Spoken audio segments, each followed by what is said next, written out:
오늘 성경 말씀은 요한복음 21장 15절부터 19절까지의 말씀입니다. 그들이 아침을 먹은 뒤에 예수께서 시몬 베드로에게 물으셨다. 요한의 아들 시몬이여, 그대가 이 사람들보다 나를 더 사랑합니까? 베드로가 대답하였다. 주님, 그렇습니다. 내가 주님을 사랑하는 줄을 주님께서 아십니다. 예수께서 그대에게 말씀하셨다. 내 어린 양떼를 먹이시오. 예수께서 두 번째로 그에게 물으셨다. 요한의 아들 시몬이여, 그대가 나를 사랑합니까? 베드로가 대답하였다. 주님, 그렇습니다. 내가 주님을 사랑하는 줄을 주님께서 아십니다. 예수께서 그에게 말씀하셨다. 내 양떼를 치시오. 예수께서 세 번째로 물으셨다. 요한의 아들 시몬이여, 그대가 나를 사랑합니까? 그때 베드로는 예수께서 그대가 나를 사랑합니까? 하고 세 번이나 물으심으로 불안해서 주님께서는 모든 것을 아십니다. 그러므로 내가 주님을 사랑하는 줄을 주님께서 아십니다. 하고 대답하였다. 예수께서 그에게 말씀하셨다. 내 양떼를 먹이시오. 내가 진정으로 그대에게 말합니다. 그대가 젊어서는 스스로 띠를 띠고 그대가 가고 싶은 곳을 다녔으나 그대가 늙어서는 남들이 그대의 팔을 벌릴 것이고 그대를 묶어서 그대가 바라지 않는 곳으로 그대를 끌고 갈 것입니다. 예수께서 이렇게 말씀하신 것은 베드로가 어떤 죽음으로 하나님께 영광을 돌릴 것인가를 암시하신 것이다. 예수께서 이 말씀을 하시고 나서 베드로에게 나를 따르시오 하고 말씀하셨다.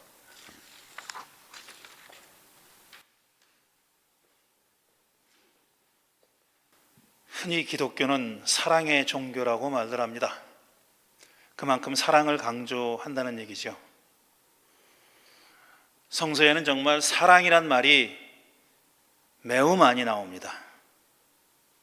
다 세보기도 어지러울 정도로 많이 나옵니다. 그래서 기독교를 사랑의 종교라고 말하는 것이겠죠. 그런데 오늘 우리 기독교의 실상을, 우리 교회의 실상을 살펴보면 과연 기독교가 사랑의 종교가 맞는지 하는 것에 대해서 의심하지 않을 수가 없습니다.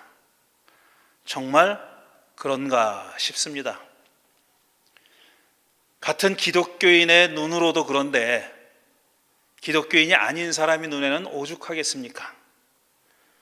지금 기독교가 교회 이름으로 또 하나님과 예수의 이름으로 행하는 행동들을 보면은 과연 기독교를 사랑의 종교라고 부를 수 있을지 의심 정도가 아니라 긍정하기 참 어렵습니다. 부정할 수밖에 없습니다.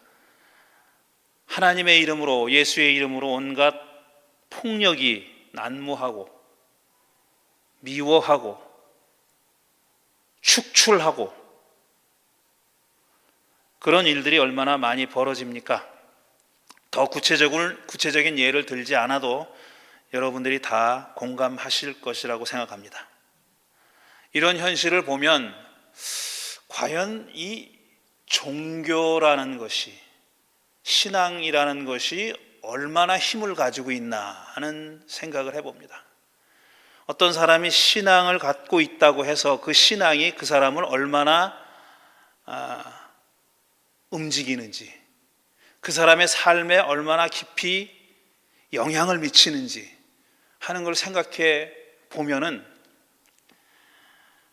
사람들이, 소위 신앙인들이 자기가 그렇다라고 말하는 것과는 비교할 수 없을 정도의 미미한 영향력밖에 미치지 않는 것 같습니다. 사실 종교보다 더 강한 힘을 미치는 것은 이념인 것 같아요. 특히 한국 기독교인들에게는, 한국 종교인들에게는 그렇습니다. 이념이라고 해봐야 별거 아니에요. 무슨 잘 갖춰져 있는 틀이 있는 그런 이념도 아닙니다. 그냥 너는 보수냐, 너는 진보냐, 이런, 네가 왜 보수야? 어떤 점에서 네가 보수야? 라고 물어보면 대답 못하고, 넌 네가 진보라고 얘기하는데 뭐 어떤 점에서 진보야? 네가 왜 진보라고 생각해? 라고 물어보면 대답 못해요. 근데 자기는 진보라고 얘기하고 또 자기는 보수라고 얘기하고.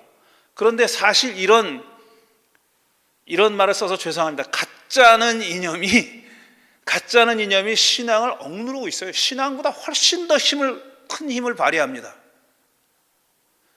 교회가 하는 일들을 보면은 정말 창피해서 얼굴을 못 들 정도예요. 어떤 목사들이 하는 짓들을 보면은 내가 저런 잘나지도 못한 목사지만 저런 사람들이랑 같은 부류를 엮이기 싫어요. 정말 솔직히 사표를 내야 되나 그런 분이 있었어요. 실제로 80년대에 허병선 목사님이라고 일용 노동자입니다. 이분은 그 교회를 하면서 도시민민 교회를 하면서 일용 노동을 하고 살았어요. 그러다가 제가 속해 있던 한국 기독교 장로회 목사님이었는데 나중에 목사 사표를 냈어요. 교단에다가 나 이제 그만하겠다고 사표를 내고, 물론 그분은 이제 교단이나 이런 데서 반감이 있어서가 아니라 내가 진짜 일용 노동자들과 같이 하겠다라는 뜻으로 그렇게 하셨습니다. 이미 돌아가신 분인데 조금 다르지만 그러고 싶은 생각이 들 때가 참 많습니다. 소위 우리가 말하는 기독교라는 신앙이 그 허접한 이념에 짓눌려 있는 그런 느낌이에요. 그리고 또 그 위에 또 상좌가 하나 더 있습니다. 그게 뭐냐면 이해관계라는 거예요.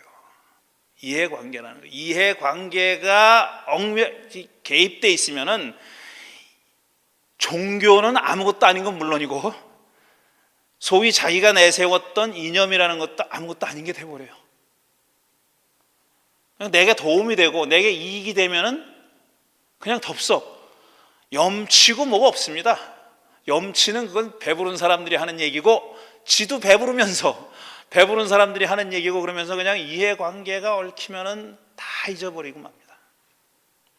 그러니 종교라는 것이 참 맥을 못 추는구나 하는 생각을 할 때가 많고, 그런 생각이 들 때가 많고, 우리 기독교를 사랑의 종교라고 얘기하기가 낯간지러울 정도의 그런 형태, 그런 상황이 됐다는 얘기입니다. 그렇지만 그리스도교가 사랑을 많이 얘기하는 건 사실이에요. 우리 성경을 보면 사랑이라는 말이 헤아릴 수 없이 많이 나옵니다.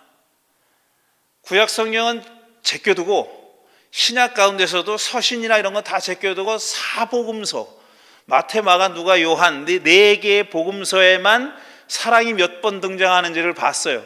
그것도 우리가 읽고 있는 세번역 성경에서 사랑이 몇 번 등장하는지를 봤더니 70절에 등장하더라고요. 70절. 근데 한 절에 2번 들어가 있는 데도 있으니까 70여 번 등장하는 겁니다. 네 복음서에 사랑이라는 말이 그건 그리스 원어를 얘기하는 게 아니라 세번역 성경에서 사랑이라고 번역된 그 말이 70여 번 등장하는데 그 중에 요한복음서에 40번이 나옵니다. 40절이 요한복음서에 나와요. 분량으로 보면 공관복음서가 훨씬 많죠. 마태, 마가, 누가를 합쳤으니까. 요한은 훨씬 적어요. 그런데 공관복음서에 30절, 요한복음서에 40절이 나와요. 그러니까 요한복음서가 특별히 사랑이라는 말을 많이 하는 겁니다. 굉장히 많이 하는 거예요. 근데 오늘과 다음 주에 사랑에 대해서 말씀드리려고 하는데, 오늘은 이 몇 가지 사랑이라는 말이 사용된 그 구절들을 살펴보고 그 말이 무슨 뜻으로 쓰였을까 하는 것을 질문해 보겠습니다. 대답이 아니라 질문해 보겠어요. 이게 다 내용이 다른 것 같아요. 달라 보입니다. 제 눈에는 똑같은 사랑이라는 말을 썼는데 사용되는 문맥과 상황에 따라서 그 뜻이 많이 다른 것처럼 보여요. 그 다음 주에 뭔가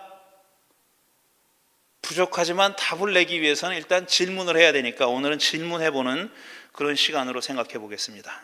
마태복음 5장 43절 44절을 보면 이렇게 되어 있어요. 그대 이웃을 사랑하고 그대 원수를 미워하여라 하고 말한 것을 그대들은 들었습니다. 이거는 율법서에 이렇게 되어 있다는 거예요. 그런데 율법서에 이런 말은 없어요. 이웃을 사랑하는 말은 있지만 원수를 미워하라는 말은 눈 씻고 찾아봐도 없습니다. 이게 어디서 나온 말인지 모르겠어요. 예수님이 이렇게 말씀하셨어요. 어쨌든 그대 이웃을 사랑하고 그대 원수를 미워하여라 하고 말한 것을 그대들은 들었습니다. 그러나 나는 그대들에게 말합니다. 그대들 원수를 사랑하고 그대들을 박해하는 사람들을 위해서 기도하시오.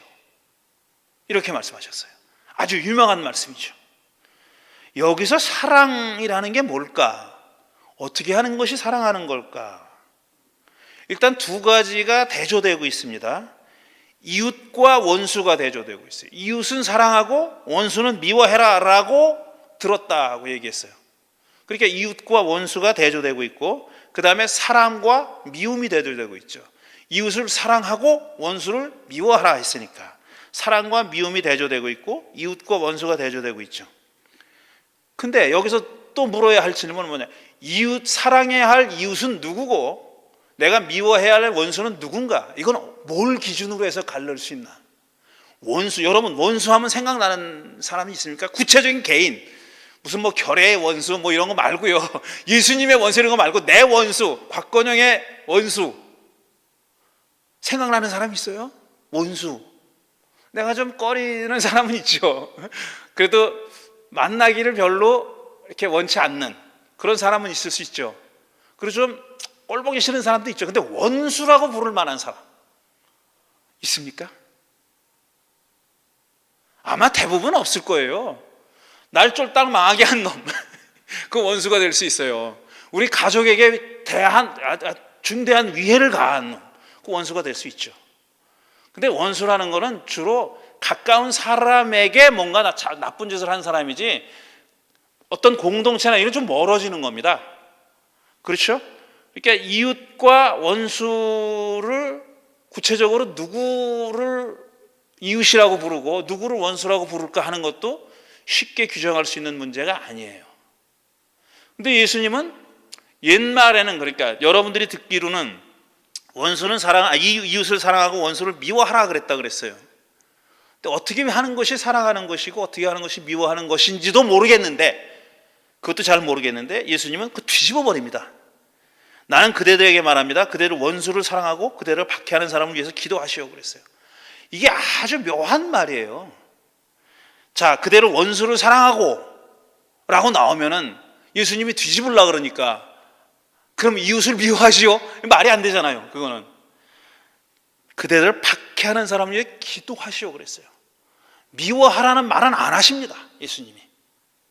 근데 원수 대신 또 뭘로 바꾸냐면 그대를 박해하는 사람으로 바꿔요. 이거는 아마 초대 교회가 박해를 받았거든요. 예수님 시대에는 그러지 않았지만 그 후대에는, 그러니까 이 복음서를 썼던 마태가 살았던 시대에는 박해가 이미 시작된 후입니다. 그러니까 처음엔 유대인들로부터 박해를 받았어요. 유대인들이 보기에는 예수를 따르겠다는 사람들이 자기 편인 줄 알았어요, 처음에는. 그러니까 좀 개혁파 유대교인, 좀 유대교를 바꾸자 이렇게 생각하는 사람들인 줄 알았는데 알고 보니까 너무 나간 거로 보이는 거예요. 너무 나갔어. 저러면 안 돼. 그래가지고 나중에 쫓아내고 박해를 합니다. 회당에서 출교시키고 그 다음에 물리적으로 박해를 했죠. 그 박해를 당한 사람 중에 사도 바울이 있는 거예요. 사도 바울이 초기에는 유대인들로부터 박해를 받습니다. 그러니까 그거를 염두에 두면 박해받는 사람들을 위해서 기도하라고 했어요.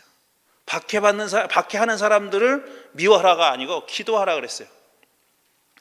우리가 잘 아는 것처럼, 굉장히 유명한 구절이니까 잘 아는 것처럼 생각하고 이 구절을 그냥 읽어 넘겼는데, 이렇게 살펴보면은 이웃과 원수의 구별은 뭐고, 사랑하는 건 어떻게 하는 거고, 원수를 미워하는 건 또 어떻게 하는 건지, 그걸 뒤집어서 원수를 사랑하라고 했을 때 그건 뭔지 어떻게 하라는 건지, 그 다음에 미워하라는 말은 안 하고 왜 박해하는 사람들을 위해서 기도하라고 하셨는지, 기도하는 것과 사랑하는 것은 어떻게 관련이 있는 건지, 이런 질문들이 이 한 구절에만도 나오는 겁니다. 이웃과 원수를 구별하는 것을 너무나 당연시했던 유대인들을 향해서 예수님이 하신 비유가 선한 사마리아 사람의 비유입니다. 한 사람이 여리고로 내려가다가 강도를 만나가 거의 죽게 생겼는데 제사장이 지나가다가 멀뚱멀뚱 보고 지나갔다. 레위 사람이 지나가다가 또 멀뚱멀뚱 보고 지나갔다. 아무 조치도 안 하고. 세 번째로 등장할 사람이 누구냐면 제사장도 아니고 유대인도 아니고 레위인도 아니고 그냥 유대인 평범한 남자예요. 그 사람이 등장해야 되는 거예요. 근데 예수님은 사마리아 사람이 등장했다 그랬어요. 유대인들이 원수보다 더 원수로 여기는 그런 사마리아 사람이 등장했다 그랬어요. 예수님이 물으셨죠. 누가 강도 만난 사람의 이웃이냐? 이렇게 물어보셨죠. 누가 내 이웃입니까? 하고 물어봤는데 예수님의 대답은 누가 강도 맞는 사람의 이웃이냐? 이렇게 물어보신 겁니다. 마태오 5장 46절에는 이런 구절이 있어요. 그대들을 사랑하는 사람만 그대들이 사랑하면 무슨 상을 받겠습니까? 세리도 그만큼은 하지 않습니까? 이랬어요. 그대들을 사랑하는 사람만 사랑하면 무슨 상을 받겠습니까? 세리들도 그만큼은 하지 않습니까? 여기서 사랑은 분명히 주고받는 거예요. 물물 교환한다는 얘기가 아니라 사랑을 주고 사랑을 받는 거예요. 그런데 세리가 왜 등장하느냐 하면은 세리도 그만큼은 하지 않습니까? 사랑이 이렇게 교환이라는 입장에서 사랑이라는 것을 얘기해 보자는 겁니다. 그러니까 사랑이 교환이냐 이렇게 물어보는 거예요. 근데 왜 세리가 등장하냐면 세리가 요즘같이 요즘 뭐 IRS나 국세청처럼 세율이 법적으로 다 정해져 있는 세부는 징수하는 역할만 하는 사람이 아닙니다. 이때 세리는 자기의 할당량이 있어요. 지역을 맡은 지역에 내가 얼마를 걷어가지고 상부에다 주면 되는 거예요. 그러니까 짜내면 짜낼수록 내게 많아지는 겁니다. 그러니까 자기한테 뇌물 주는 사람한테는 깎아주는 겁니다. 그게 세리의 재량권이에요. 하급 세리들도 그걸 좀 푼돈을 그렇게 먹은 겁니다. 그야말로 하급 세리들이 부자가 아니었었어요. 그렇지만 그렇게 푼돈을 먹으면서 생계를 유지해온 사람들이에요. 자기한테 뇌물 주는 사람, 조금이라도 뇌물 주는 사람은 깎아줬어요. 이게 거래죠, 일종의 거래입니다. 그러니까 세리도 그만큼은 하지 않느냐. 그러니까 주고받는 것이 사랑이라면 세리도 그만큼은 한다. 그러니까 이 말씀은 사랑은 그렇게 주고받는 게 아니야 라는 뜻으로 말씀하신 것처럼 들립니다. 또 다른 얘기죠. 그러니까 6장 24절 보면은 아무도 두 주인을 섬기지 못합니다. 한쪽을 미워하고 다른 쪽은 사랑하거나 한쪽을 중히 여기고 다른 쪽은 업신 여길 것입니다. 그대들은 하나님과 재물을 아울러 섬길 수 없습니다. 그대들은 하나님과 재물을 아울러 섬길 수 없습니다. 이 말처럼 분명한 말은 없는데 이 말처럼 안 지키는 말도 없습니다.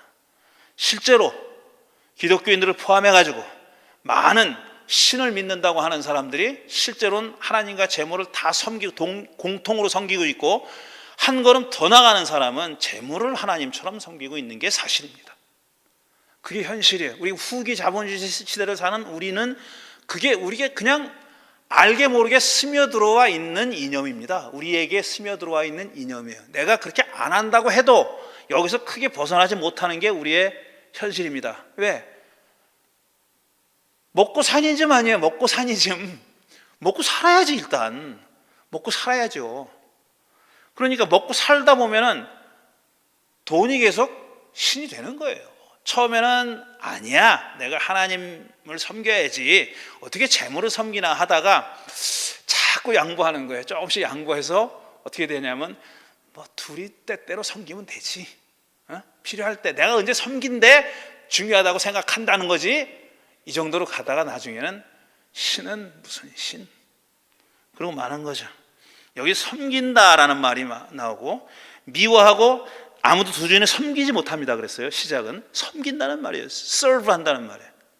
두 번째는 뭐라고 하냐, 한쪽은 미워하고 다른 쪽을 사랑하거나 이랬어요. 섬긴다는 말이 미워하고 사랑하는 말로 트랜스포럼 됐어요. 변화됐어요. 그 다음에 한쪽을 중히 여기고 다른 쪽을 업신 여긴다 그랬어요.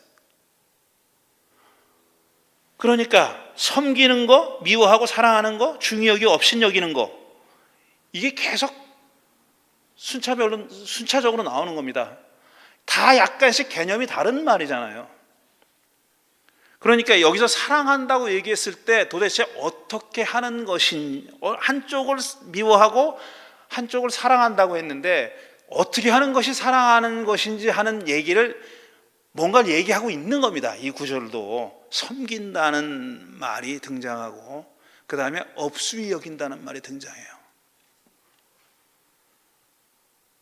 그 다음에 마태복음 17장 5절 보면은 베드로가 아직도 말을 하고 있는데 이게 변화산에서 일어난 얘기예요. 베드로가 아직도 말을 하고 있는데 갑자기 빛나는 구름이 그대로 덮었다. 그리고 구름 속에서 이는 내 사랑하는 아들이다. 나는 그를 좋아한다. 너희는 그의 말을 들어라 하는 소리가 들렸다. 이렇게 되어 있어요. 이건 하나님의 음성이라고 얘기하는 거잖아요. 지금 변화산에서 예수님이 하얗게 너무 빛나가지고 맨눈으로 볼 수 없을 정도로 하얗게 변해서 모세와 엘리야와 얘기를 했다는 거 아닙니까? 그거를 이 세 명의 제자가 변화산에 같이 따라 올라갔던 세 명의 제자가 본 겁니다. 그리고 나서 음성이 들렸다는 거예요. 근데 하나님이 예수를 가리켜서 내 사랑하는 사람이라 그랬어요. 내 사랑하는 내 아들이다. 과연 하나님이 누군가를 사랑한다는 말이 무슨 뜻일까 생각해 보셨습니까? 우리가 늘 얘기해 사랑의 하나님 하고 거의 주문처럼 얘기하죠. 하나님 앞에는 꼭 증오의 하나님이라고 불러서는 안 되고 사랑의 하나님이라고 불러야 된다고 생각하고 하나님 부를 때는 늘 사랑의 하나님이라고 부릅니다. 그런데 하나님이 누군가를 사랑한다고 하셨을 때는 도대체 어떻게 하는 걸까? 많은 사람들이 생각하는 것처럼 우리가 감정적인 사랑을 하나님이 느낀다는 얘기일까? 예수님이 지금 이는 내 사랑하는 아들이다 라고 예수를 가리켜서 얘기했을 때 그런 하나님이 예수에 대한 감정이 그렇다는 얘기일까? 아니라고 생각 들잖아요. 그렇다면 또 뭘까? 어떻게 하는 게 하나님이 사람을 사랑하는 걸까? 하나님이 사람을 사랑한다면 어떻게 하실까? 질문이 들지 않습니까? 질문이 들죠. 어떻게 하는 게 사람처럼 하는가? 하나님은 과연? 우리 사람이라는 존재는요, 하나님에 대해서 생각하는데 우리 사람의 인식 틀 안에서 생각할 수밖에 없어요. 그 이상은 넘어가지 못합니다. 우리 인간이 그런 한계를 가지고 있다는 것을 생각해야 돼요. 그러니까 우리가 사람이 하나님에 대해서 생각할 때도 사람의 언어로 사람의 개념으로 생각하는 겁니다. 사람처럼 한다고 생각하는 거예요. 그러면서 동시에 어떤 생각을 하냐면은 그건 넘어서는 뭔가가 있지, 플러스 알파가 있지라는 생각을 하는 그 여지를 가지고 있는 거죠. 하지만 우리가 하나님에 대해 생각할 때 사람의 경지를 뛰어넘지는 못합니다. 뭔가 다른 게 있을 거다라는 생각은 하지만 여기서 하나님이 예수를 가리켜서 내 사랑하는 아들이라고 말씀하셨을 때 그 사랑은 무슨 뜻일까? 그 사랑은 무슨 뜻일까?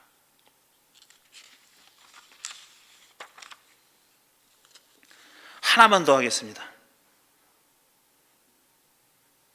하나만 아닌데 세 개가 있는데 하나만 더 하겠습니다. 시간이 많이 갔으니까 마가복음 10장 21절에 보면 예수께서 그를 눈여겨보시고 사랑스럽게 여기셨다. 이건 부자 청년 얘기입니다. 부자 청년이 어떻게 하면 영원한 생명을 얻을 수 있습니까? 라고 물으러 왔잖아요. 그랬더니 예수님이 너 들어서 알잖아. 하나님을 사랑하고 이웃을 사랑하라. 알잖아. 너 가서 그렇게 하면 돼. 라고 얘기했죠. 그랬더니 이 청년이 내 이웃이 누굽니까? 이렇게 얘기한 거죠. 그를 눈여겨보시고 사랑스럽게 여기셨다. 그리고 그에게 말씀하셨다. 그대에게는 한 가지 부족한 것이 있습니다. 가서 그대가 가진 것을 다 팔아서 가난한 사람들에게 주시오. 그리하면 그대가 하늘에서 보화를 차지하게 될 것입니다. 그리고 와서 나를 따르시오. 이랬어요. 예수께서 영원한 생명을 어떻게 얻을 수 있습니까? 라고 물어보러 온 청년에게 이렇게 보신 겁니다. 눈여겨보시고 사랑스럽게 여겼다 그랬어요. 여기서 사랑은 이 청년을 향한 사랑이 예수의 사랑이라는 어떤 걸까? 어떤 걸까? 그리고 나서 그 사랑하는 청년에게 얘기합니다. 가진 것 다 팔아서 가난한 사람에게 주고 1번, 그 다음에 당신은 나를 따라오시오 그랬어요. 두 가지를 요구했습니다. 가지고 있는 것 다 팔아서 가난한 사람에게 주고 그 다음에 당신은 나를 따라오시오. 둘 다 하기 어려운 거죠. 거의 불가능한 얘기 아닙니까? 가진 걸 다 팔아서 가난한 사람에게 주고 이 청년은 빈털터리로 예수를 따라오라는 겁니다. 예수를 따르라는 겁니다. 맨손으로 따르라는 거예요. 가진 게 많은 사람들이 이거 못합니다. 잘 솔직하게 그렇잖아요. 빈털터리는 뭐 이거나 저거나 비슷하니까 그거 폄하하는 건 아니에요. 이거나 저거나 비슷하지만 좀 더 쉽지만 가진 게 많은 사람들은 실제로 어렵지 않습니까? 그걸 요구하고 있는 거예요. 그런데 그 청년을 바라보는 눈길이 사랑스러운 눈길이었다는 겁니다. 이건 뭘까? 얘는 어차피 못하니까 치근하게 보아본 걸까? 어차피 못할 건데 뭐 이렇게 생각하고 치근하게 여겼을까? 아니면 영원한 생명을 이 젊은이가 영원한 생명의 길이 어딥니까? 라고 물어보러 온 게 기특해서 바라봤을까? 뭘까 도대체? 예수님의 이 눈길은 뭘까? 눈여겨보시고 그랬잖아요. 이거 허튼 말이 아니거든요. 눈여겨보시고 그윽한 눈길로 쳐다보시고 사랑스럽게 여기시고 그런데 다 팔고 나한테 와 이런 거잖아요. 내용은 정말 무서운 그런 내용을 얘기하신 겁니다. 이런 등등 아직 여러 개 더 있는데 그만할게요.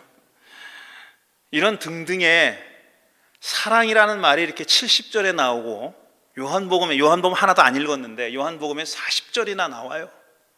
그런데 그 뜻을 다 따져서 물어볼 때는 답하기가 어렵습니다. 우리가 사랑? 내가 왜 사랑을 몰라? 사랑 누가 말했나? 내가 왜 몰라? 다 아는 것처럼 얘기해요. 우리가 다 그렇게 생각하고 있습니다. 그리고 나는 사랑하고 있다고, 누군가를 사랑하고 있다고 생각하죠. 그런데 내가 과연 사랑을 아나? 사랑하는 게 뭔지 아나? 라고 진지하게 한번 물어봤냐 하는 겁니다. 오늘 본문 예수님이 베드로에게 3번 나를 사랑하냐고 물어보셨어요. 부활하시고 나서 제자들에게 나타나신 다음에 콕 집어서 베드로에게만 물어보신 겁니다. 콕 집어서. 근데 이 배경이 있어요. 왜 예수님이 베드로에게 콕 집어서 나를 사랑하냐고 3번이나 물어보신 이유가 있습니다. 어디서 시작하냐 하면 13장에서 시작해요. 요한복음 13장을 보면은 베드로가 예수께 주님 어디로 가십니까? 이렇게 물어봅니다. 그러니까 예수님 뭐라고 얘기하셨냐면 내가 가는 곳을 지금은 그대가 따라오지 못하지만 나중에는 따라올 수 있을 것입니다 라고 수수께끼 같은 말씀을 하십니다. 지금은 따라오지 못한대요.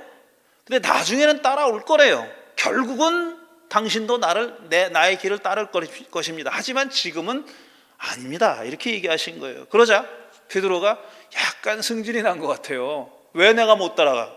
주님, 왜 지금은 내가 따라갈 수 없습니까? 나는 주님을 위해서는 내 목숨이라도 바치겠습니다 라고 목숨을 얘기합니다. 이 목숨은 읽지 않았지만 요한복음에 목숨하고 사랑하고 관련시킨 귀절들이 있어요. 목숨이라도 바치겠습니다 라고 혼장담하죠. 그러니까 예수님이 뭐라고 대답하시냐면은 그대가 나를 위하여 그대의 목숨이라도 바치겠다는 말입니까? 내가 진정으로 그대에게 말합니다. 닭이 울기 전에 그대는 3번 나를 모른다고 할 것입니다. 이래요. 참 야속하죠. 이렇게 의지를 보인 베드로를 이렇게 무참하게 밟아버릴 수가 있습니까? 나를 따라오겠다고? 웃기지 마라. 너 닭이 울기 전에 나를 3번 배신할 거야. 꼭 이렇게 해야 했냐고요. 꼭. 그냥 그거 다 알고 계시더라도 그래 잘해봐라 이러면 좀 좋아요. 그런데 예수님 꼭 이렇게 얘기하셨어요. 그리고 결국 그 일이 일어났죠. 닭이 울기 전에 베드로가 3번 부인합니다. 그런데 이상하게도 공관복음서에 다 나오는 얘기입니다. 이거는 4복음서에 다 나와요. 마태, 마가, 누가에도 나와요. 그런데 닭이 울기 전에 3번째로 예수를 모른다고 부인한 다음에 뭐라고 적냐면 그 공관복음서 3복음서 기자들은 뭐라고 적냐면 베드로가 밖에 나가서 슬피 울었다 그랬어요.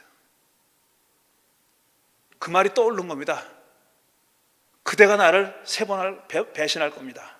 닭이 울기 전에 3번 배신할 거다라고 예언했던 예수님 말씀이 떠올랐던 거예요. 그래가지고 슬피 울었다 그랬는데 이상하게 요한복음은 그 말이 없어요. 울었다는 말이 없어요. 안 울었어요. 요한복음은 안 울었다고 얘기합니다. 그 말을 안 해요. 그리고 나서 다른 공관복음서에는 없는 얘기가 나오는 거예요. 예수님이 부활하신 후에 베드로에게 나타나서 3번 물어보는 얘기. 이건 여기만 나오는 거예요. 요한복음에만. 독일 철학자 칼 야스퍼스라는 사람이 추계 시대라는 말을 했어요. 추계 시대는 기원전 900년경부터 기원전 200년경까지의 기간입니다. 한 700년 되는 기간, 그 기간, 기원전 700년에서 900년에서 200년까지의 기간을 이 아스퍼스는 추계 시대라고 얘기했어요. 이 추계 시대를 더 유행시킨 사람은 캐런 암스트롱이죠. 이 추계 시대라는 제목의 큰 책을 썼으니까. 추계 시대는 어떤 시대냐면 흩어져 있는 여러 문명권에서 중국, 메소포타미아, 이집트 이런 문명권들이 있잖아요. 그 문명권에서 이 시대에 추계 시대라고 해당되는 그 시대에 새로운 인식의 전환이 일어난 겁니다. 인류의 인식의 전환이 일어났어요. 뭘 묻기 시작했냐면은 나는 누굴까? 이 세상은 어떤 세상일까? 그리고 인간의 역사라는 것은 도대체 어떤 것일까라는 질문을 이 시대에 하기 시작한 거예요. 700년은 긴 기간이잖아요. 그런데 기나긴 인류의 진화의 기간에 비하면 눈 깜짝할 새도 안 됩니다. 그 이전에 훨씬 긴 기간 동안 우리 인류가 호모 사피엔스가 계속 진화해 왔어요. 그런데 이 시기에 그 질문을 하기 시작했다는 거예요. 나는 누구냐? 자의식에 대한 질문. 그 다음에 세상은 어떤 세상이냐? 이거 우리 인간이라는 것이 공동체로서의 인간이 어떤 역사를 만들어 나가는 게 그걸 역사라고 부르는데 그 역사는 도대체 뭘까 하는 질문을 하기 시작했다는 거예요. 여러분 한번 생각해 보시죠. 이런 생각 안 해보셨을 거예요. 아니 해보셨을지도 모르지. 빨가벗고 돌도끼 들고 수렵 채집했던 시대에 사람들도 사랑을 했을까? 우리가 아는 사랑, 우리가 사랑하면 떠오르는 그 상황, 그걸 했을까? 크로마뇽일도 그걸 했을까? 호모 사피엔스도 그걸 했을까? 처음에 그랬을까? 저는 진화론자들이 뭐라고 대답하는지 몰라요. 그런데 제가 분명히 말씀드릴 수 있는 것은 사랑은 그냥 욕정이나 욕망이나 감정만은 아닙니다. 사랑이라는 것은 가장 고도의 인간의 정신 활동입니다. 가장 진화했을 때 사랑이라는 정신 활동을 하기 시작했다라고 저는 믿습니다. 사랑은 그런 거다라는 거예요. 우리말에는 그 구별이 분명치 않지만 1인칭, 2인칭, 3인칭 이런 게 있잖아요.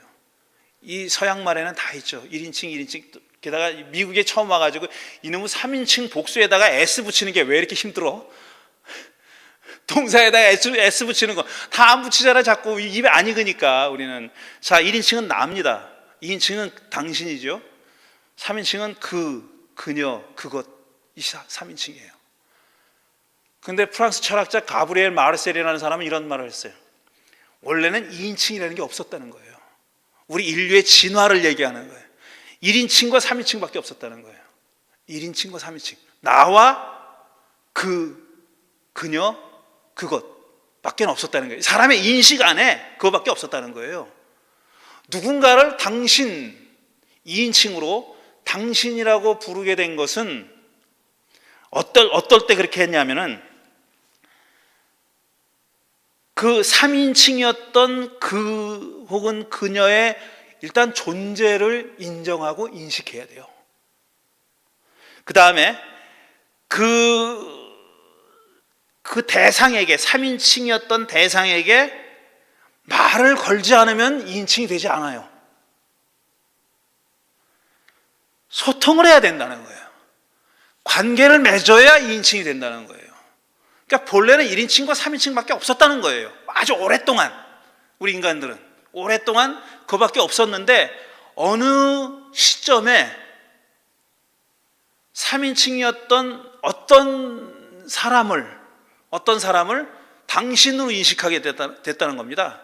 그 사람에게 또 말을 걸고 서로 소통하게 되고 관계를 맺게 되고 한 걸음 더 나가서 영혼의 교류가 이루어졌을 때 비로소 2인칭이 탄생한다는 거예요. 그런데 그렇게 탄생한 2인칭이 사랑의 대상이 되려면은 또 기다려야 됩니다. 또 기다려야 돼요. 처음 2인칭은 이해관계로 맺어진 2인칭이었어요. 주고받는 게 있는 2인칭. 그런데 그거를 뛰어넘는 또 다른 인칭을 우리 인간이 발명해냈다는 겁니다. 사랑은 그때부터 시작한 겁니다. 기독교 사랑의 종교라고 함부로 쉽게 얘기하지 말자는 거예요. 그냥 조금 체리티 조금 나눠주고, 이것도 중요합니다. 제가 그거 중요하지 않다는 게 아니에요. 내가 가진 것 좀 나누고, 불쌍한 사람 도와주고, 힘들 때 도와주고, 같이 있어주고, 이거 다 중요한 일이에요. 중요한 일이에요. 그건 사랑의 한 측면이죠. 사랑이라고 하는 알갱이, 그거는 좀 더 다른 거다. 그 좀 더 다른 게 뭐냐? 그건 다음 주에. 이미 오래 했으니까 그건 다음 주에 계속 이어가겠습니다. 오늘 드린 말씀 생각하며 잠시 묵상하는 시간 갖겠습니다.